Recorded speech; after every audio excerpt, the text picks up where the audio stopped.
إن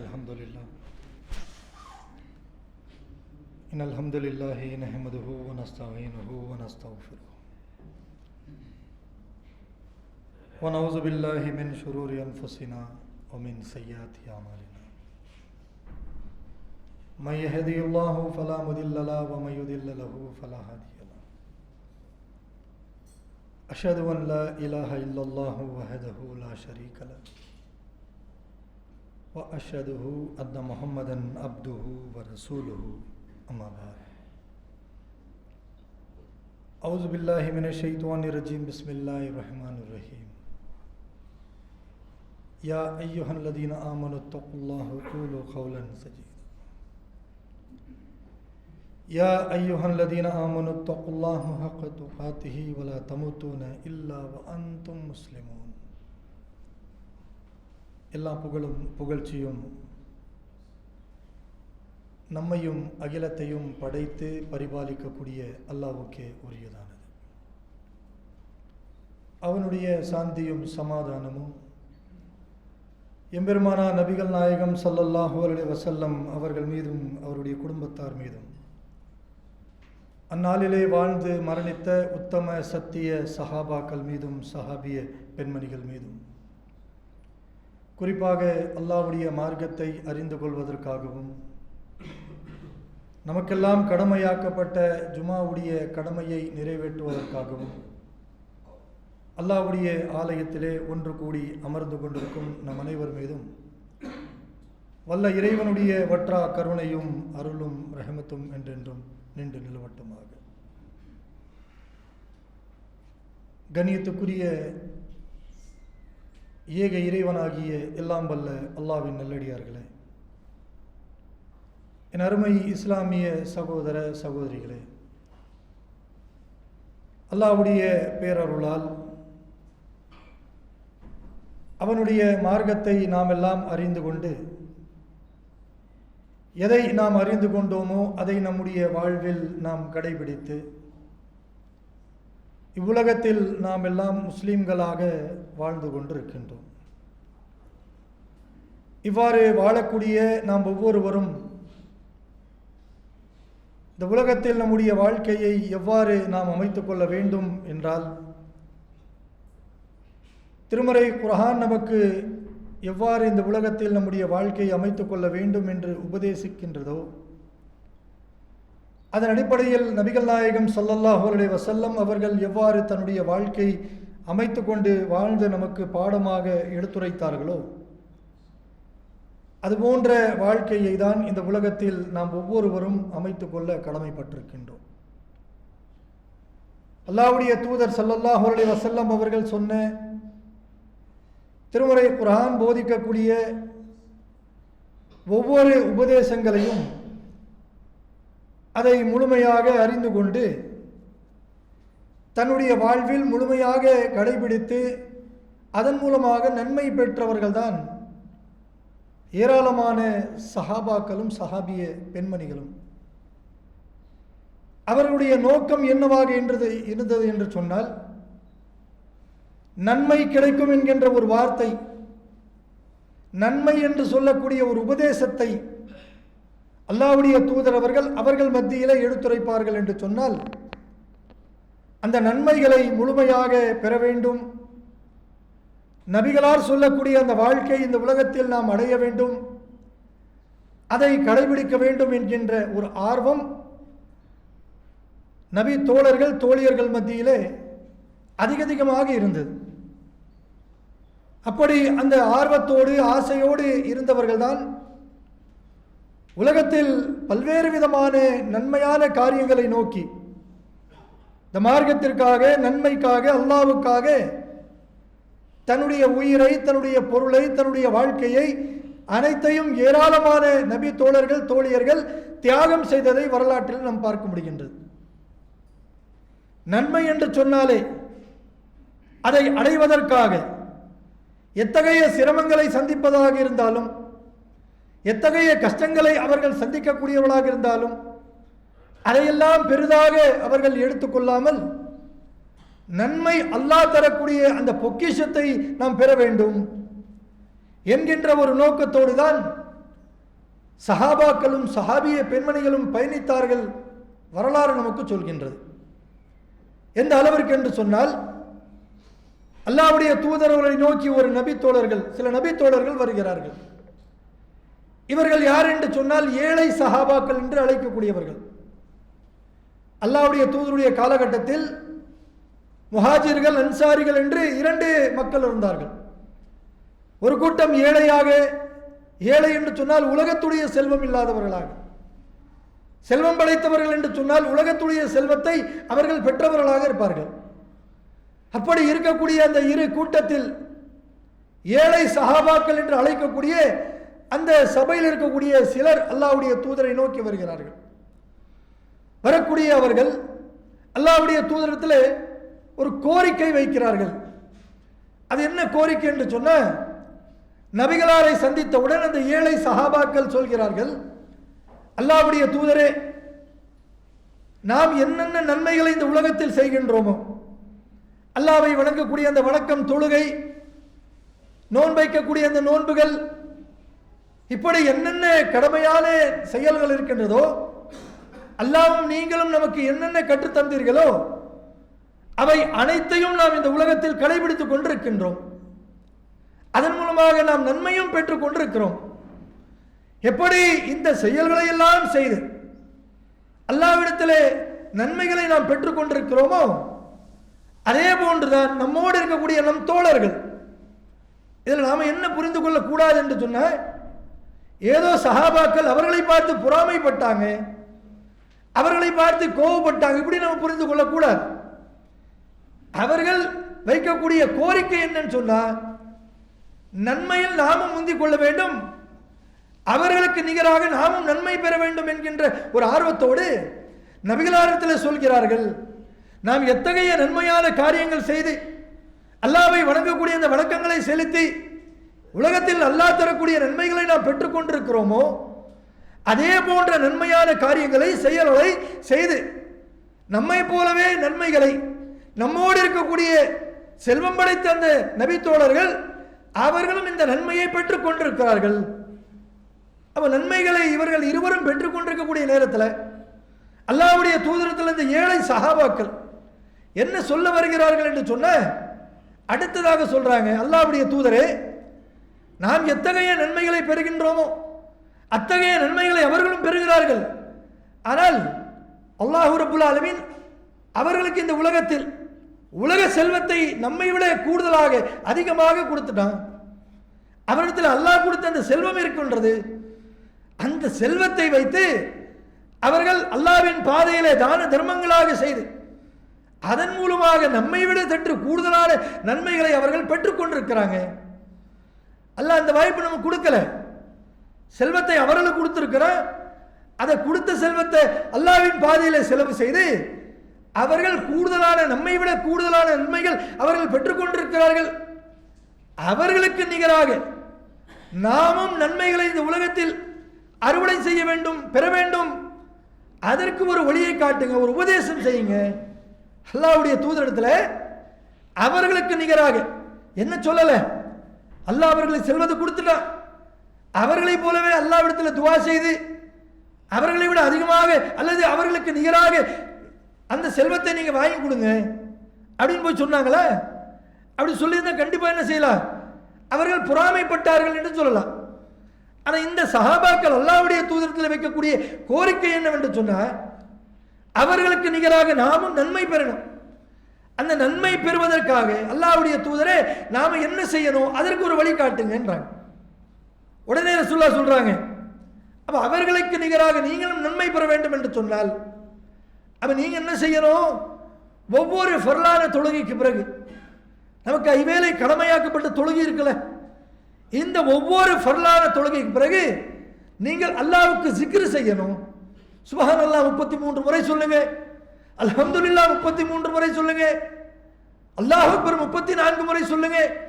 இந்த zikruகளை நீங்கள் ஒவ்வொரு ஃபர்லான தொழுகைக்கு பிறகு அல்லாஹ்வுக்காக இந்த zikruகளை நீங்கள் செய்து வந்தால் அவர்களுக்கு நிகராக நன்மைகளை நீங்கள் பெறுவீர்கள் என்று அல்லாஹ்வுடைய தூதர் அவர்கள் அந்த ஏழை சஹாபாக்கள் எதை கோரிக்கையாக வைத்தார்களோ, எதை விரும்பி வந்தார்களோ அவர்களுடைய விருப்பத்துக்கேற்ற அந்த கோரிக்கைக்கேற்ற ஒரு உபதேசத்தை நபி அவர்கள் அவருக்கு எடுத்துரைக்கிறாங்க. இதை சொன்னவுடனே பெரும் மகிழ்ச்சியை பெறுறாங்க. உலகத்தில் யோசிச்சு பாருங்களேன், ஒரு ஏதாச்சும் ஒரு காரியமாகணும்னு சொல்லி ஒரு மனிதன் இன்னொரு மனிதத்தில் போய் கேட்டா, நான் உனக்கு ஒரு இது மாதிரியான சிக்கிருக்கத்தை தரேன், உனக்கு நான் துவா செய்கிறேன் அப்படின்னு சொன்ன, அவர் மேலோட்டமாக சிரிக்கலன்னு சொல்ல, அப்படியே சிரிச்சுட்டு உள்ளத்துலேருந்து என்ன பேசுவார், ஏதாச்சும் உதவி பண்ணுவாருன்னு பார்த்தா இப்படி நான் துவா செய்கிறேன் சிக்கிர் செய்கிறேன் அப்படின்னு சொல்லி அனுப்புகிறாரு அப்படின்னு சொல்லி முழுமையான ஒரு திருப்தி அடைய மாட்டார். ஆனால் நபிகள் பெருமானார் ஸல்லல்லாஹு அலைஹி வஸல்லம் அவர்கள் அந்த ஏழை சஹாபாக்களுக்கு நீங்கள் சிக்கிர் செய்யுங்க, இதன் மூலமாக நீங்கள் அவர்களுக்கு நிகராக நன்மை பெறுவீர்கள் என்று சொல்லக்கூடிய உபதேசத்தை கேட்ட உடனே பெரும் மகிழ்ச்சியை பெறுகிறார்கள். அந்த மகிழ்ச்சியோடு போய் அடுத்த வக்துடைய ஃபர்லான தொழுகை தொழுது முடித்து பள்ளிவாசலில் அமர்ந்து அந்த சிக்கிரை செய்ய ஆரம்பிக்கிறாங்க.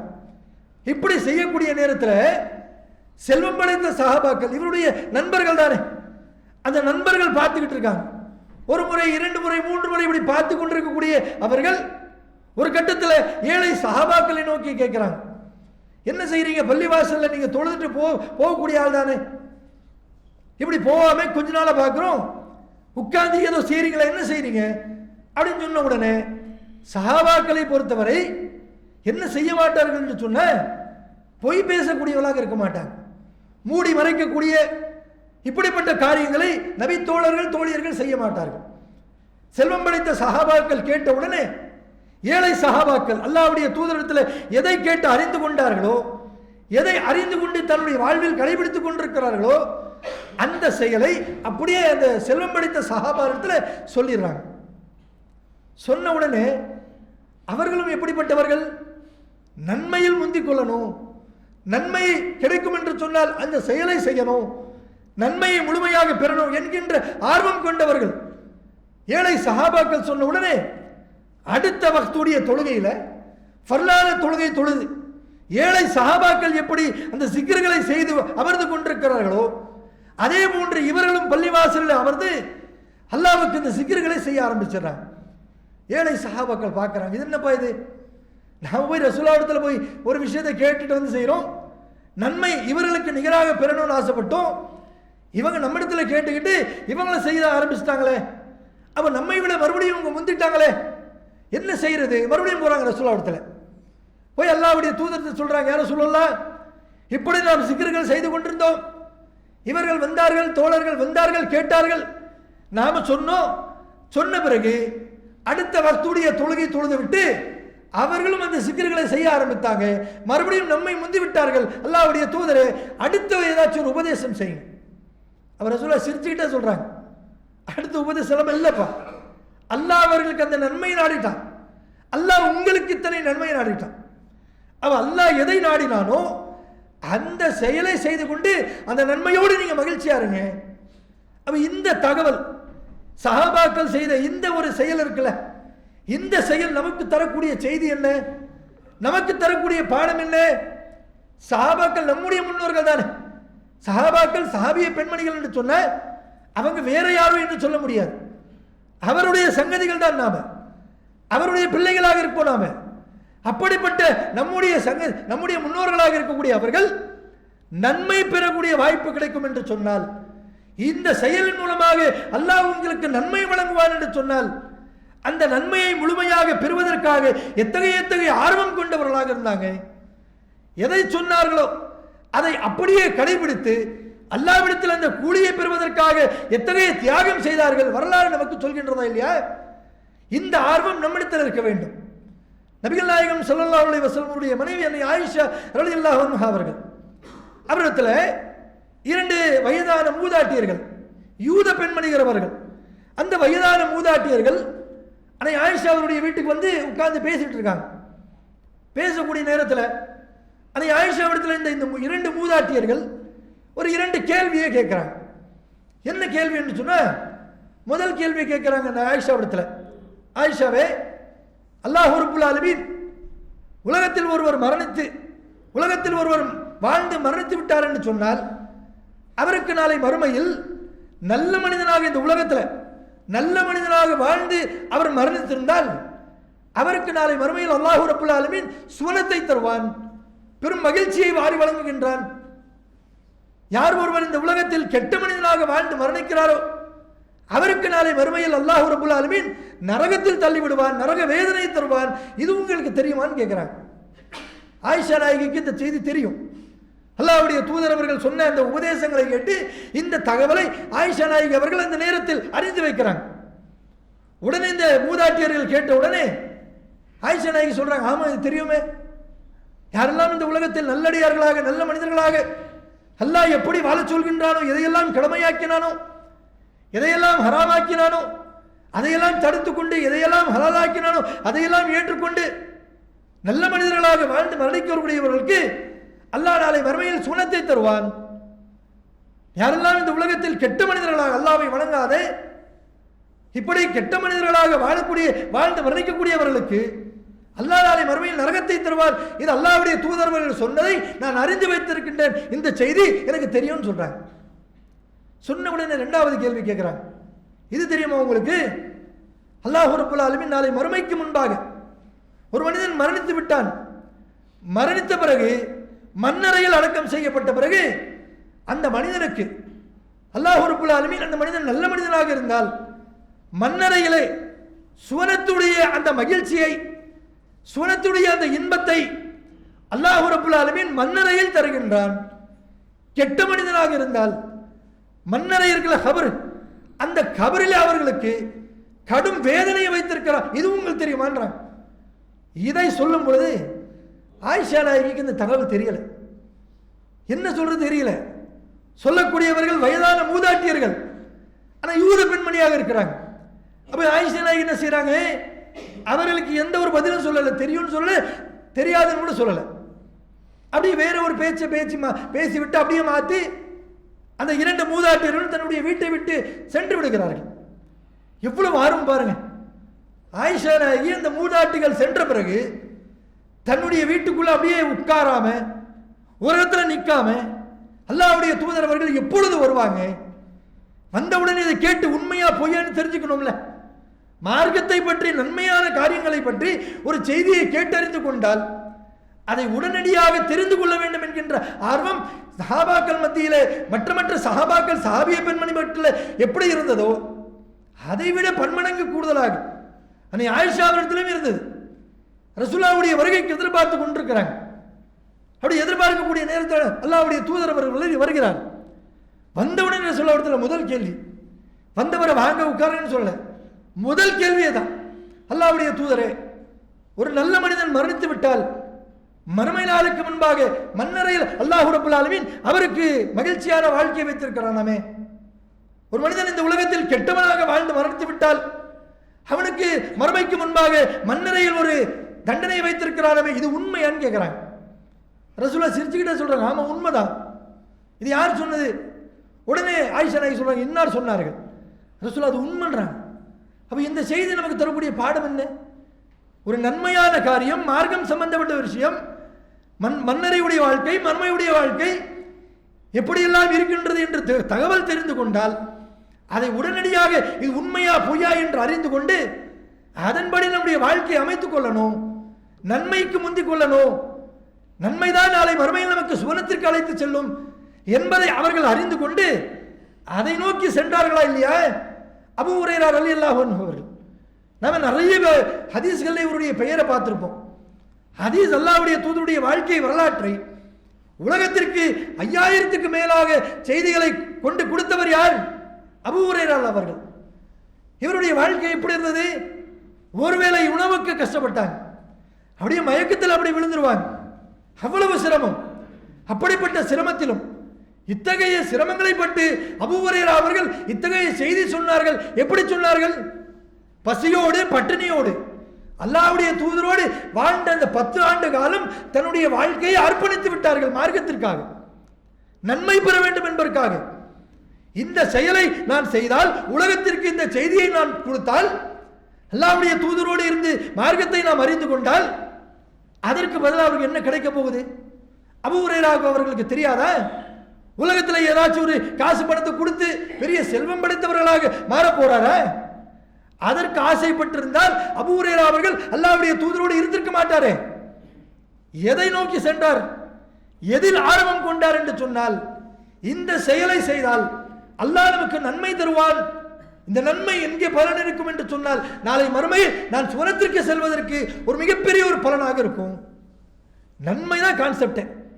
நன்மை என்று சொன்னால் விரைந்து ஓடக்கூடியவர்கள், நன்மை என்று சொன்னால் அதை அடைவதற்காக தன்னுடைய வாழ்க்கையில தியாகம் செய்யக்கூடியவர்கள். நபி தோழர்கள் தோழியர்கள் மட்டுமா? ரசூல் ஸல்லல்லாஹு அலைஹி வஸல்லம் அவர்களுடைய வாழ்க்கையை சற்று பாருங்க. அல்லாஹ் ரப்பல் ஆலமீன் முன்பின் பாவம் மன்னிக்கப்பட்டவர், சொர்க்கவாசி என்கின்ற ஒரு அடையாளத்தை அவர்களுக்கு கொடுத்துட்டான். இந்த 2 அந்தஸ்தை கொடுத்துட்டான். யோசிச்சு பாருங்களேன், இந்த 2 அந்தஸ்துகளில் நம்மிலே ஒருவருக்கு ஒரு பேச்சுக்கு வச்சுப்போமே, நம்மிலே ஒருவருக்கு யாரேனும் ஒரு மனிதருக்கு இந்த 2லே ஒன்று கொடுத்துட்டான். நம்முடைய கனவுலையோ ஏதோ ஒரு வழியில அல்லாஹ் ரப்பல் ஆலமீன் எப்ப உன்னுடைய முன்பின் பாவம் மன்னிக்கப்பட்டது, எப்ப நீ சொர்க்கவாசி என்கின்ற இந்த அந்தஸ்தை கொடுத்த பிறகு நம்முடைய வாழ்க்கை எப்படி இருக்கும்? அப்படியே மமதியில் நம்ம நம்முடைய வாழ்க்கை அமைத்துக் கொள்ளும். நம்ம அதுக்கு பிறகு என்னென்ன பாவங்கள் செய்வோம்? அல்லாஹ் தான் மன்னிச்சிருன்னு சொல்லிட்டானே, பாவம் செய்தால் என்ன, செய்யலன்னா என்ன? பாவம் செய்வோமே அப்படின்னு சொல்லி துணிஞ்சு பாவம் செய்வோம். மரியாதை கொடுத்து பேசக்கூடியவர்கள் மரியாதை குறைப்போம். தொழக்கூடிய இந்த தொழுகை விட்டுருவோம். ஏன்? அல்லாஹ் தான் சொர்க்கவாசின்ட்டானே அப்படின்ற ஒரு மமதி வந்துடும். நபிகள் பெருமானார் ஸல்லல்லாஹு அலைஹி வஸல்லம் அவர்களுக்கு இந்த 2 அந்தஸ்தையும் கொடுக்கப்படுகின்றது. கொடுத்த பிறகு அல்லாஹ்வுடைய தூதருடைய செயல் எப்படி இருந்தது? அன்னை ஆயிஷா அவர்கள் சொல்றாங்க, அல்லாஹ்வுடைய தூதர் அவர்கள் என்னுடைய வீட்டுக்கு வந்தாங்க, இரவு நேரத்தில் கடமையாக்கப்பட்ட அந்த தொழுகையை தொழ ஆரம்பித்தாங்க. அவர்களுக்கு பின்னால் நான் நின்று தொழுதேன். என்னுடைய தொழுகை முடித்து நான் படுத்து உறங்கிவிட்டேன். உறங்கிய பிறகு பாதி இரவுக்கு மேல் கழிந்து விட்டது. நான் கண்முழித்து பார்க்கின்றேன், அல்லாஹ்வுடைய தூதர் அவர்கள் தன்னுடைய தொழுகை முடிக்காமல் நீண்ட நேரம் தொழுது கொண்டே இருந்தார்கள். கால்கள் வீங்கி விட்டது நபிகளாருடையது. கண்களிலே கண்ணீர் மழுக மழுக அழுது கொண்டே நீண்ட நேரம் தொழுது கொண்டே இருந்தாங்க ரசூலுல்லாஹ். என்ன செய்யறதுன்னு புரியல, எதுக்கு இப்படி செய்யறாங்கன்னு புரியல. பார்த்து கொண்டே இருந்தேன். ஒவ்வொரு 2 ரக்காத் தொழுகை முடிக்கிறார், அல்லாஹ்விடத்தில் பிரார்த்தனை செய்கிறார், கண்ணீர் மழுக மழுக அழுது கொண்டே பிரார்த்தனை செய்கிறாங்க. ஏன் செய்கிறாங்க தெரியல. பார்த்துக்கிட்டே இருக்கக்கூடிய நேரத்தில் சுபூடைய பாங்கு சொல்லக்கூடிய நேரம் நெருங்கிருச்சு. பாங்கு பள்ளியிலே பாங்கு சொல்வதற்காக பிலால் ரலியல்லாஹு அவர்கள் பள்ளியை நோக்கி வந்தார்கள். அவருடைய இந்த சத்தத்தை, கால் ஓசையை, சத்தத்துடைய அந்த ஓசையை கேட்டு பிலாலுக்கு நான் சத்தம் கொடுத்தேன், பிலால் அவர்களே, அல்லாஹ்வுடைய தூதர் அவர்கள் இரவு நேரம் வந்தார்கள், தான் தொழ வேண்டிய தொழுகை தொழ ஆரம்பித்தார்கள். தொழ வேண்டிய அந்த தொழுகையை இதோ காலை ஃபஜ்ருடைய நேரம் நெருங்கிவிட்டது, இதுவரை தன்னுடைய தொழுகை முடிக்கல. நீண்ட நேரம் தொழுகிறார், தன்னுடைய கால்கள் வீங்கி விட்டது, அழுது கொண்டே தொழுகிறார், அழுது கொண்டே அல்லாஹ்விடத்தில் மன்றாடுகிறார். என்ன காரணம் தெரியல. பிலால் அவர்களை நீங்க கேட்டு சொல்லுங்களேன். எப்படி? நீங்க கேட்டு சொல்லுங்களேன். இந்த வாய்ப்பு நம்ம கொடுத்துருப்போமா நம்முடைய வாழ்க்கையில? கணவர் மனைவியை பார்த்து, மனைவி கணவரை பார்த்து, பிள்ளைகளை தாய் பார்த்து, தந்தை பார்த்து, தாய் தந்தையை பார்த்து பிள்ளைகள் ஏன் இவ்வளவு நேரம் தொழுகிறாங்க தெரியல, யாராச்சும் கேட்டு சொல்லுங்களேன் அப்படின்னு சொல்லக்கூடிய வாய்ப்பு நம்ம கொடுத்துருப்போமா? அல்லாஹ்வுடைய தூதரிடத்தில் கேட்க சொல்லி அன்னை ஆயிஷா அவர்கள் சொல்றாங்க. பிலால் ரலியல்லாஹு போய் கேட்கிறாங்க. பேசும் பொழுது முதல் வார்த்தை, அல்லாஹ்வுடைய தூதரை, நீங்கள் முன்பின் பாவம் மன்னிக்கப்பட்டவர், சொர்க்கம் நிச்சயமாக்கப்பட்டவர், ஏன் இவ்வளவு சிரமப்படுத்த விடுறீங்க? கால் வீங்கக்கூடிய அளவிற்கு இரவு முழுவதும் அழுது தேம்பி தேம்பி அழுது அல்லாஹ்விடத்தில் பிரார்த்தனை கேட்பது, ஏன் இவ்வளவு கஷ்டப்படுறீங்க? இப்படின்னு சொன்ன உடனே நீ ஆயிஷா அவர்கள் சொல்றாங்க, இந்த வார்த்தை பிலால் அவர்கள் போய் சொன்ன உடனே ரசூலாவுக்கு கோபம் வந்துருச்சு. எப்படி கோபம் வந்து விட்டதுன்னு எப்படி கண்டுபிடிக்கிறாங்க? ரசூலாவுடைய கண்ணம் சிவந்துருச்சா, ரசூலாவுடைய கலர் அப்படி, நிறம் அப்படி, ரசூலாவுடைய கண்ணம் சிவந்து விட்டது.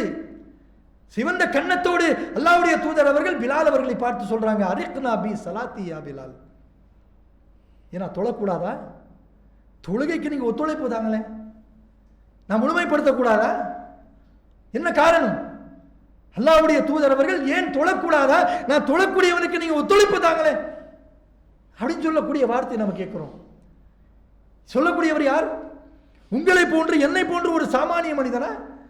அடுத்த நொடியிலே நாம் மரணித்து விட்டால் நாம் செல்லக்கூடிய இடம் சொர்க்கமா நரகமா என்று தெரியாமல் வாழக்கூடிய சாமானிய மனிதன் சொல்லக்கூடிய வார்த்தையா இது? அடுத்த நொடி இல்லை, எந்த நேரத்தில் மரணம் வந்தாலும் சொர்க்கத்துக்கு செல்லக்கூடிய ஒரு நபித்தோழர், ஒரு இறை தூதர். எந்த ஒரு தருணத்திலும் மரணித்தாலும் தன்னுடைய பாவங்களை எல்லாம் மன்னித்து விட்டு சொர்க்கத்துக்கு செல்லக்கூடிய ஒரு இறை தூதர். அவர் சொல்கிறார், ஏன் நான் செய்யக்கூடாதா, தொழக்கூடாதா, தொழக்கூடிய எனக்கு நீங்க ஒத்துழைப்பு தாங்களே அப்படின்னு சொல்லக்கூடியதை பார்க்கிறோம். இப்படிப்பட்ட ஒரு வார்த்தை, இது போன்ற நிலை நம்முடைய வாழ்க்கையில் நாம கொடுத்துருப்போமா? யோசிச்சு பாருங்களேன். வீட்டு வாசப்படின்னு சொல்லலாம். பலருடைய வீட்டுக்கு போய் கேளுங்க, கணவனை பற்றி மனைவி இடத்துல, மனைவியை பற்றி கணவன் இடத்துல, இவங்க எப்படி தொழுகையில எப்படி தொழுறாங்களா, காலை ஃபஜருடைய தொழுகை எப்படி அப்படின்னு கேட்டா கணவனை பார்த்து மனைவி சொல்வார், ஃபஜருடைய தொழுகையா? எங்க ஃபஜருடைய பாங்க அவர் கேட்டிருப்பாரா? அவரை பத்தி போய் கேட்குறீங்களே, ஃபஜருடைய பாங்க எப்படி சொல்லுவாங்க கேட்டு பாருங்களேன் அப்படின்னு சொல்லி மனைவி கணவனை பற்றி சொல்லக்கூடியதையும் கணவன் மனைவியை பற்றி சொல்லக்கூடியதும் பார்க்கிறோம். அவ்வளவு அலட்சியம். நாம் என்ன நினைச்சுட்டோம், தொழுகை என்பது ஒரு சடங்கு. ரமலான் மாதம் வந்தால் தொழுகலாம், நோன்பு வைக்கலாம். ரமலான் வந்து போயிடுச்சா தொழுகைக்கு முதல் டாட்டா பை பை. எதுக்கு? தொழுகைக்கு போயிட்டு வாப்பா. ஒரு மாத காலம் நான் தொழுதேன், ஒரு மாத காலம் இறையச்சத்தை வளர்த்தேன், ஒரு மாத காலம் நோன்பை வைத்தேன், ஒரு மாத காலம் அல்லாஹ் அல்லான்னு சொல்லி பள்ளிவாசல்ல நிறைய நேரத்தை கொடுத்தேன். இப்போ கொடுக்க முடியாது, நேரம் முடிஞ்சிருச்சு, டாட்டா போ. எதுக்கு? தொழுகைக்கு தான் முதல் டாட்டா, முதல் குட் பை. யாருக்கு? ரமலான் போய்விட்டது, பெருநாள் தொழுது விட்டோம் என்று சொன்னால் அடுத்த முதல் நாம் விடுவது நமக்கு கடமையாக்கப்பட்ட அந்த தொழுகை தான். ஆனால் முன்பின் பாவம் மன்னிக்கப்பட்ட, சொர்க்கம் நிச்சயமாக்கப்பட்ட இறை தூதருடைய வாழ்க்கையை சற்று பாருங்கள். ஆக கண்ணியத்துக்குரியவர்களே, அல்லாஹ் ரப்பல் ஆலமீன் நமக்கு நன்மையின் தொழுகையின் மூலமாக நன்மை தருகின்றான், ஒரு செயலின் மூலமாக நமக்கு நன்மை தருகின்றான், சிக்கரின் மூலமாக, ஒரு தான தர்மத்தின் மூலமாக, ஒருவரிடத்தில் பேசக்கூடிய பேச்சின் மூலமாக, மனைவிக்கு செய்யக்கூடிய அந்த உதவியின் மூலமாக, தன்னுடைய பெற்றோர்களுக்கு மூலமாக செய்யக்கூடிய, அவர்களுக்கு நாம் செய்யக்கூடிய உபகரணங்கள் மூலமாக அல்லாஹ் நமக்கு எந்த வகையிலாவது நன்மை தருவான் என்று தெரிந்துவிட்டால், அன்புக்குரியவர்களே, லா இலாஹ இல்லல்லாஹ்வை ஏற்றுக்கொண்ட நாம் ஒவ்வொருவரும் உலகத்தில் நமக்கு எந்த விதமான சுமை இருந்தாலும், எத்தனை கஷ்டங்கள் நஷ்டங்கள் இருந்தாலும் நன்மை கிடைக்கும் என்று சொன்னால் அந்த நன்மை நோக்கி விரைந்து ஓடக்கூடியவர்களாக, மற்றதையெல்லாம் உலகத்திற்கே தியாகம் செய்யக்கூடியவர்களாக இருக்க வேண்டும். அப்படிப்பட்ட ஒரு செயலை நாம் உருவாக்கி கொள்ள வேண்டும். ரமலான் நம்மை கடந்து விட்டாலும் அல்லாஹ்வுக்கு நாம் செய்ய வேண்டிய கடமைகள் ஏராளம் இருக்கின்றது.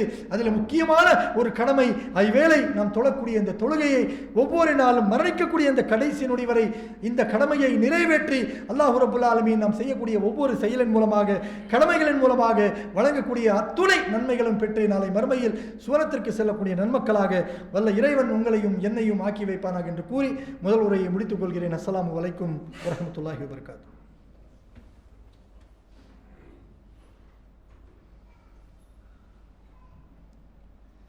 அஸ்ஸலாமு அலைக்கும் வரஹ்மத்துல்லாஹி வபரகாத்துஹு. அல்ஹம்துலில்லாஹ். கண்ணியத்துக்குரிய ஏக இறைவனாகிய எல்லாம் வல்ல அல்லாஹ்வின் நல்லடியார்களே, அல்லாஹ்வுடைய பேரருளால் இந்தியாவில் வாழக்கூடிய முஸ்லிம்களாகிய நாம் எல்லாம், தமிழகத்தில் வாழக்கூடிய இந்த பகுதியில் முஸ்லீம்களாக இருக்கக்கூடிய நாம், மற்ற மாநிலங்களில் சிரமப்படக்கூடிய, கஷ்டப்படக்கூடிய அந்த கஷ்டங்களையும் சிரமங்களையும் அல்லாஹ் நம்முடைய வாழ்வில் சற்று நீக்கி வைத்திருக்கின்றான். நாம் தொழக்கூடிய இந்த தொழுகை நாம் உரிமையோடு தொழக்கூடியவர்களாகவும், நாம் முஸ்லீம்கள் என்று சொல்லிக்கொண்டு வீதியில் நடமாடக்கூடியவர்களாகவும், எந்த ஒரு ஆபத்தான சூழலும் நமக்கு நெருங்க விடாத அளவிற்கு அல்லாஹ் நம்மை பாதுகாத்து கொண்டிருக்கின்றான். இப்படி பாதுகாப்பில் இருக்கக்கூடிய நாம் ஒவ்வொருவரும் சற்று இந்த தமிழ்நாட்டை தாண்டி மற்ற வடநாடுகளில் இருக்கக்கூடிய ஒவ்வொரு மாநிலங்களை பார்க்க வேண்டும். தான் முஸ்லீம் என்று சொல்ல முடியாத அளவிற்கு வீதியில் அவர்கள் சென்று கொண்டிருக்கக்கூடிய நிலை, தொழுகையுடைய நேரத்தை மாற்றி அமைக்கக்கூடிய நிலை இன்றைக்கு உருவாகிவிட்டது. பள்ளிவாசல்கள் இடிக்கக்கூடிய ஒரு நிலை இன்றைக்கு உருவாகிவிட்டது. இதெல்லாம் எதற்காக நடக்கின்றது? அரசாங்கம் அவர்கள் செய்கிறார்கள், அவர்களை நாம் கண்டிப்போம். தவறு செய்கிறார்கள், அந்த தவறுக்கேற்ற தண்டனை அல்லாஹ் அவர்களுக்கு கொடுப்பான். அது ஒரு புறம். இங்கே அமர்ந்து கொண்டிருக்கக்கூடியவர்கள் எல்லோரும் லா இலாஹ இல்லல்லாஹ்வை ஏற்றுக்கொண்டவர்கள். இத்தகைய செயல்கள் நிகழ்கிறது, இதற்கு என்ன காரணம் என்பதை நாம் யோசிக்கணும். வேற பெருசா எதுவும் காரணம் கிடையாது. என்ன காரணம் என்று சொன்னால், அல்லாஹ் எதை விரும்புகின்றானோ, அல்லாஹ் எதை நமக்கு கடமையாக்கினானோ, எதை செய்ய சொல்கின்றானோ அந்த செய்யக்கூடிய அந்த செயல்கள் கடமை, அல்லாஹ் விரும்பக்கூடிய விருப்பம், இதையெல்லாம் இன்றைக்கு நாம் மறந்து வாழ்ந்து கொண்டிருக்கிறோம். அல்லாஹ் ரப்புல் ஆலமீன் பள்ளிவாசல்களை அலங்கரிக்க வேண்டும் என்று சொல்றான் அல்லாஹ்.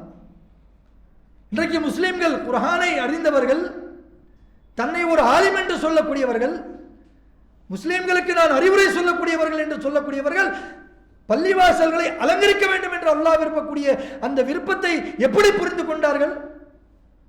ஒவ்வொரு இரவு பராத் என்கின்ற இரவு, அந்த பராத்து இந்த பராத்து அப்படின்னு சொல்லி பள்ளிவாசலுடைய அந்த கட்டடத்துக்கு வெளியே சீரியல் லைட்டு, ஃபோக்கஸ் லைட் போட்டால் பள்ளிவாசலை நம்ம அலங்கரிச்சிட்டோம் அப்படின்னு சொல்லிட்டு இருக்காங்க. அல்லாஹ் அதையா சொல்றான்? பள்ளிவாசல் அலங்கரிக்க வேண்டும் என்று அல்லாஹ் விரும்புகின்றான் என்று சொன்னால் அந்த அலங்கரிப்பு எதுவென்று சொன்னால், இதோ ஒரு அரை மணி நேரத்திற்கு முன்னால் இந்த இடம் காலியாக இருந்தது, இப்போ பார்க்கும் பொழுது அமரக்கூட இடம் இல்லாமல் ஒரு சகோதரர் நின்று கொண்டிருக்கிறாரே, இதுதான் அல்லாஹ் விரும்பக்கூடிய அலங்கரிப்பு. ஒவ்வொரு வக்துடைய தொழுகை, பாங்கு சொல்லப்பட்டது, வக்து வந்து விட்டது என்று சொன்னால் நமக்கு எந்த ஒரு பணியாக இருந்தாலும் சரி, எந்த ஒரு வியாபாரத்தில் இருந்தாலும் சரி, எவ்வளவு கோடி லாபம் இருந்தாலும் சரி, அதை வணங்க வேண்டிய நேரத்தில் அதை விட்டுவிட்டு அல்லாஹ்வுடைய பள்ளியிலே நாம் எல்லாம் ஒன்று கூடி அல்லாஹ்வை வணங்குவதுதான் பள்ளிவாசலை அலங்கரிப்பது. இன்றைக்கு அது நம்மிடத்தில் மிக மிக குறைந்து விட்டது. அதனால்தான் அல்லாஹ் ரப்புல் ஆலமீன் இது போன்ற பாடங்களை காஃபிர்களை வைத்து நமக்கு காட்டக்கூடிய நிலை. ஆக கண்ணியத்துக்குரியவர்களே, அவர்களுக்கு வந்த அந்த நிலை நமக்கு ஒருபோதும் வந்துவிடாது என்று நாம் மனக்கணக்கு போட்டுவிடக்கூடாது. அவர்களுக்கு வந்த நிலை இன்றைக்குன்னு சொன்னால் நாளைக்கு அல்லாஹ் நாடிட்டா நமக்கும் வந்துவிடும். அது வராமல் இருக்க வேண்டும் என்று சொன்னால் அல்லாஹ் விரும்பிய வாழ்க்கை நாம் இந்த உலகத்தில் வாழணும். ஏதோ அல்லாஹ் படைச்சிட்டான், நாம் இந்த உலகத்தில் நல்லா சம்பாதிக்கணும், வீடு வாங்கணும், கார் வாங்கணும், மனைவிக்கு தங்க நகையாக போட்டு கொடுக்கணும், பிள்ளைகளுக்கு இந்த காலேஜில் படிக்க வைக்கணும், காசு பணம் வேணும், அதெல்லாம் சம்பாதிக்கக்கூடிய நேரத்தில் தொழுகைன்னு சொல்லி பள்ளிவாசலில் உட்காந்துட்டா எப்படி அப்படின்னு சொல்லக்கூடிய மக்களை நம்ம பார்க்குறோம். மறந்து பேசி கொண்டிருக்கிறீர்கள். அல்லாஹ் படைத்ததே நம்மையும் ஜின்களையும் அவனை வணங்குவதற்காக தான். இதை நாம் நினைவத்தில் கொள்ள வேண்டும். ஆக கண்ணியத்துக்குரியவர்கள், அல்லாஹ்வை வணங்கக்கூடிய மக்களாக, எந்த நேரமும் அல்லாஹ் விரும்பக்கூடிய பள்ளிவாசல்களை அலங்கரிக்கக்கூடிய மக்களாக நாம் அனைவரும் இருக்க வேண்டும். ஒவ்வொரு வக்துடைய தொழுகைக்கு பிறகு அல்லாஹ்வுடைய தூதர் அவர்கள் காண்பித்த அந்த ஜிக்ர்களை எல்லாம் செய்து நன்மை பெற்று நாளை மறுமையில் சூனத்திற்கு செல்லக்கூடிய நன்மக்களாக வல்ல இறைவன் உங்களையும் என்னையும் ஆக்கி வைப்பானாக என்று கூறி இந்த ஜுமா உரையை நிறைவு செய்கிறேன். வாஹிருதுவான அல்ஹம்துலில்லாஹி ரப்பில் ஆலமீன். அஸ்ஸலாமு அலைக்கும் வரஹ்மத்துல்லாஹி வபரகாத்துஹு.